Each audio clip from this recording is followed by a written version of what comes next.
اگر آپ چینل پر پہلی بار آئے ہیں تو ابھی سبسکرائب کر کے بیل آئیکن پریس کریں اور رہیں باخبر۔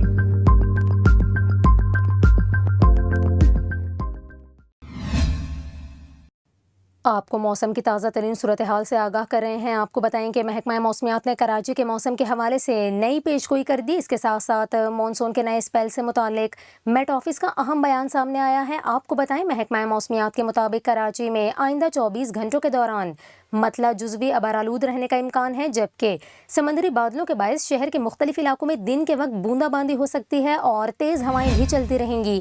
اس کے ساتھ ساتھ محکمہ موسمیات کے حکام کا یہ کہنا ہے کہ کراچی میں زیادہ سے زیادہ درجہ حرارت 30 سے 32 ڈگری سینٹی گریڈ تک رہنے کی توقع ہے اور ہوا میں نمی کا تناسب 90% ریکارڈ کیا گیا، جبکہ جنوب مغرب سے چلنے والی ہواؤں کی رفتار 18 کلومیٹر فی گھنٹہ ہے۔ دوسری جانب آپ کو بتائیں محکمہ موسمیات کا یہ کہنا ہے کہ آئندہ 3 روز تک اسلام آباد، راولپنڈی، مری سمیت پنجاب، خیبر پختونخوا، آزاد کشمیر اور گلگت بلتستان میں بارش کا امکان ہے۔ محکمہ موسمیات کے مطابق موسلادھار بارش کے باعث نشیبی علاقے زیرآب آنے، جبکہ ندی نالوں میں طغیانی اور پہاڑی علاقوں میں لینڈ سلائیڈنگ کا خطرہ ہے۔